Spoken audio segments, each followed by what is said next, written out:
YouTube Valley community, list fans, random people on the internet, my name is Giggens, and we're here today for a List Monday. Today's list is my top 5 favorite things I've picked up recently. Coming in at number 5, this really nice Frankie Valli and the Four Seasons 25th Anniversary 4 LP box set, put out through Rhino Records in 1987. It's really clean. It's got a wonderful little booklet on the inside. Here's what the record sleeves look like. A really great career-spanning document that travels from the beginning with Sherry and goes up to Frankie Valli's solo career with Grease in 1978. Beyond featuring some of Frankie's solo stuff, it's got 2 or 3 tracks by The Wonder Who on here, which is really nice to have them included in the box set. Sound-wise, sounds fantastic. I'm not sure how much this thing got played back when someone owned it back in the day, but man, really cool. I don't have a ton of Frankie Valli and the Four Seasons on vinyl, so for me, this is like pretty much what I'm going to own. I love this.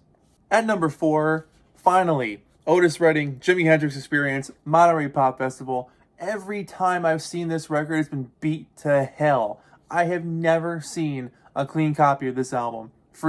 I've seen this album probably 1,000 times over the last 20 years. I used to see it all the time. Actually, I haven't seen it recently, which is kind of interesting, but this is a promo copy. Look at that. Demonstration use only.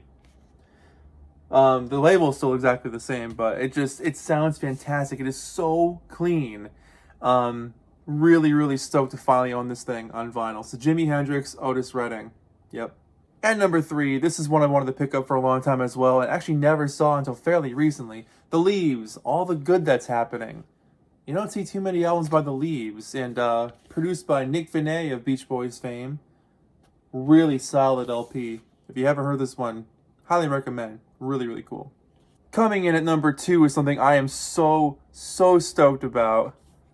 Pet Sounds on cassette. This is an early 90s issue, so it's got Trombone Dixie, the unreleased backgrounds, and Hang On To Your Ego. And check out that spine. Look at the text, look at the colors. If you're a text and font kind of person, like, that caught my eye super hard. Here's the back. Nice, simple, early 90s release. XDR, so it's high dynamic range. This thing's going to sound incredible. I haven't put it on yet, but here's the tape. Let's get the booklet. Absolutely, what a find. What a find. Can't get enough. Pet Sounds, come on, man. And at number 1 is actually many items. So check this out. So these are a bunch of Beetle CDs.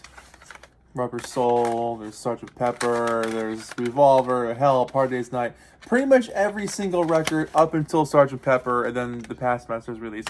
These are all in mono.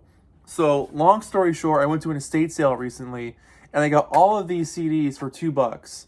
Now, here's the hiccup. They're all burned copies, but someone put incredible amounts of work into these things. Here's Please Please Me, for instance.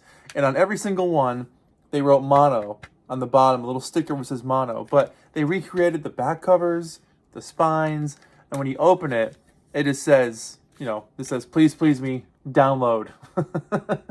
So it's a download from the internet or something, but it's the closest I'm ever going to get to owning the actual box set because those things are still so expensive.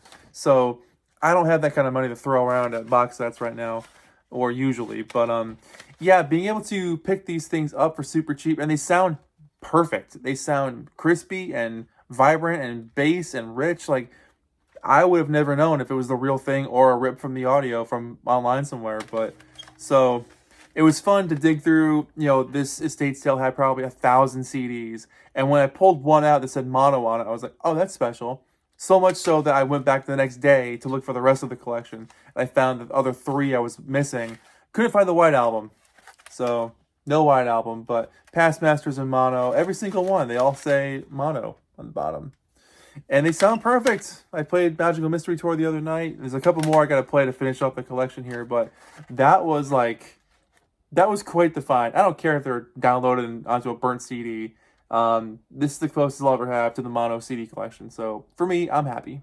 So there you go. Kind of a personal take on my top 5 this week. Top 5 cool things I've picked up recently. So I want to hear what your top 5 favorite things that you've picked up recently are. Was it a tape? Was it an 8-track? Was it a movie? Was it a laser disc? Was it a good book?